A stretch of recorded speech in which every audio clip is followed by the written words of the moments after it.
Alright guys, so we are going to be covering pages 4 and 5 in your reading guide today. And so mostly talking about the main differences between specific and non-specific, but really going into detail about the non-specific. And so your body constantly, everywhere around you is going bacteria, fungus, and viruses. You're being bombarded with it. You're breathing them in, you're touching them, everything you touch covered in bacteria and viruses. So your body has to find a way to defend that. So there's two main things, non-specific and specific. Pretty self-explanatory. Non-specific, it's not specific to what? So this is, for example, your skin. It doesn't care what kind of bacteria, what kind of virus, it's going to fight against whatever is there. Whereas specific, these are memory cells. And so they're specific to that certain virus. And so that's why you get a flu vaccine and all these different vaccines. And so that it knows it, so that if it comes in contact with that again, it knows to attack it. It's very specific on that type of virus or bacteria or fungus, whatever it is. And so over here you're seeing we've talked about macrophages already, big eaters, so it's eating it, going in. Well, we're going to talk about these different memory cells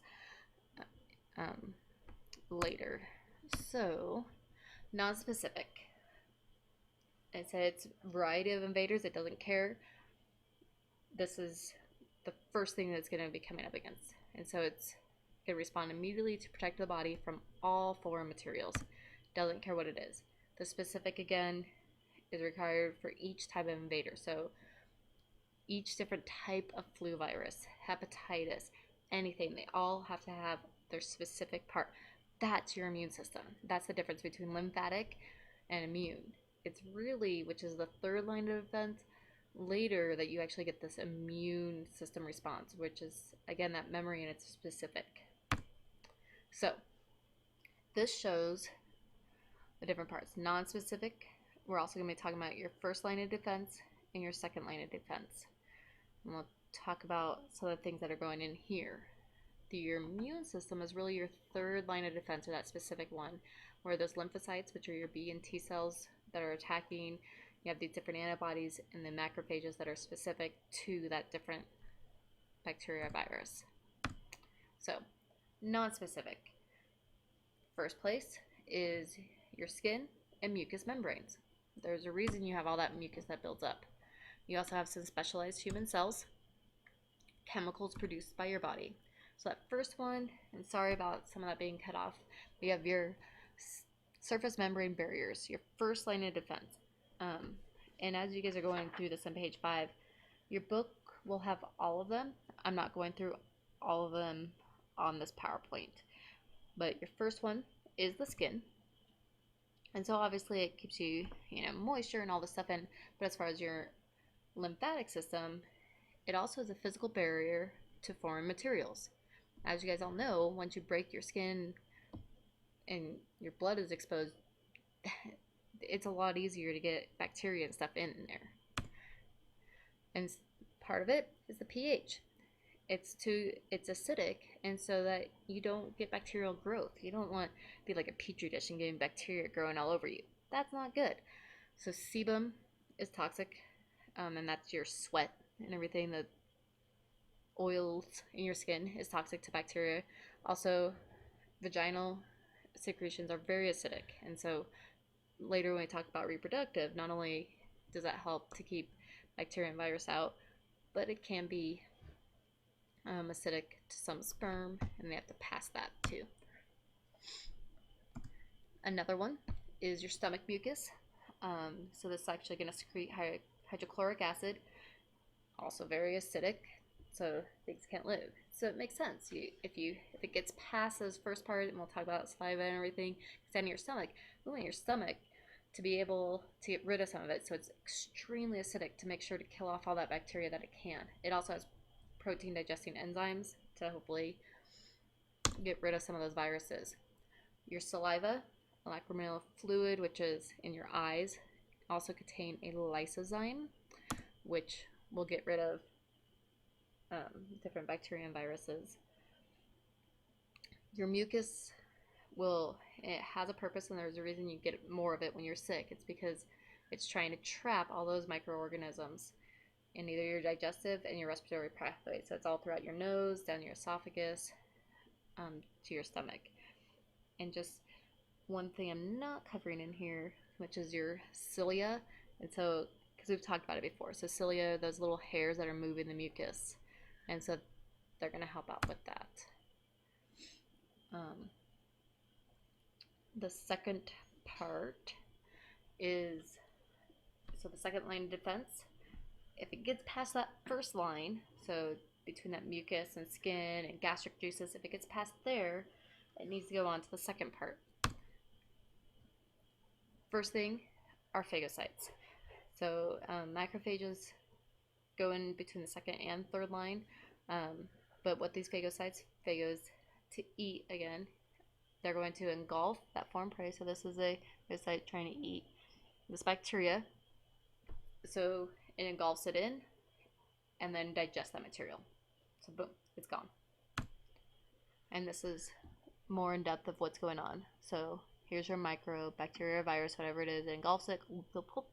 Lysosomes, if you remember, have enzymes to destroy. So it's going to digest all that and it's gone. There's also these natural killer cells, which can actually lyse and kill cancer cells. And so this is a natural killer cell. That's its target cell. And so it's there, lyse is to destroy. And right there, it's actually destroying an embryo. Of what, I'm not sure. Found this on the internet. It can also destroy virus-infected cells. Releases perforins, a protein, which target the cell's membrane and nucleus. And so if you think about the difference between bacteria and virus, that would have to be bacterial, since viruses don't have cell membranes or nucleus. Either do bacteria. So, and then another one is the inflammatory response. So everyone has experienced this inflammatory response where you get all red and you feel the heat. That's on purpose. So this happens when body tissues are injured. Something's going on. You always have 4 cardinal signs. You guys will need to know this. So there's going to be redness, heat. So when you feel all that heat coming off, swelling, and pain. Those are all, they're trying to tell you something. Something's going on. And then it goes into this protection and healing. Different parts of your immune system are going to go in to help treat it. So it's going to prevent spread of damaging agents.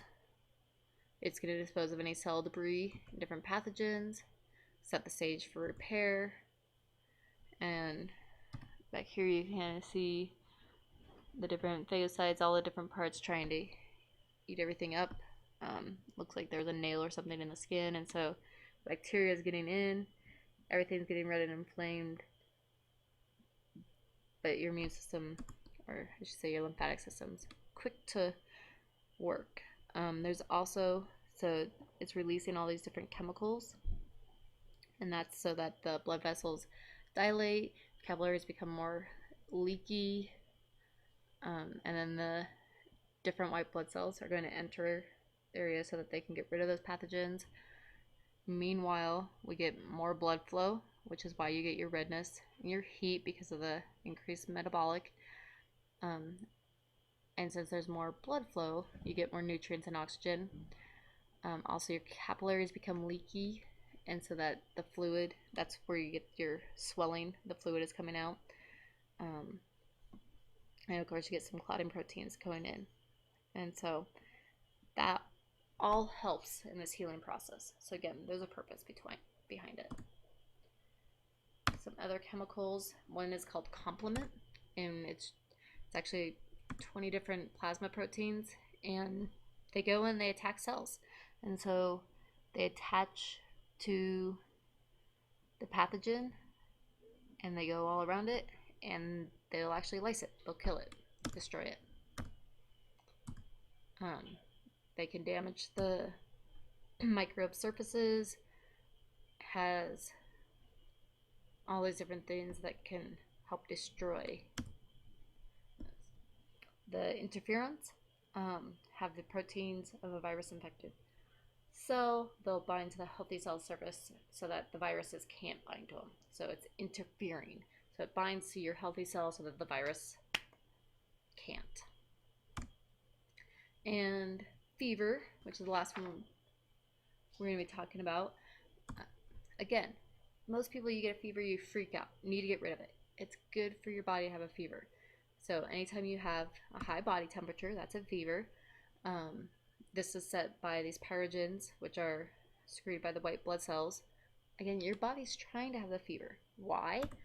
Because those inhibit the release of iron and zinc from your liver and spleen that your bacteria, the bacteria that are trying to attack you, they need that. They want those. If you inhibit the release, maybe they'll go away. Also, it helps increase the speed of tissue repair with those high heat. And so you're trying to kill that bacteria and speed up the tissue repair. Alright, that is it for the first and second line, or the nonspecific defense system. The next video will be going into more detail on the specific defense system.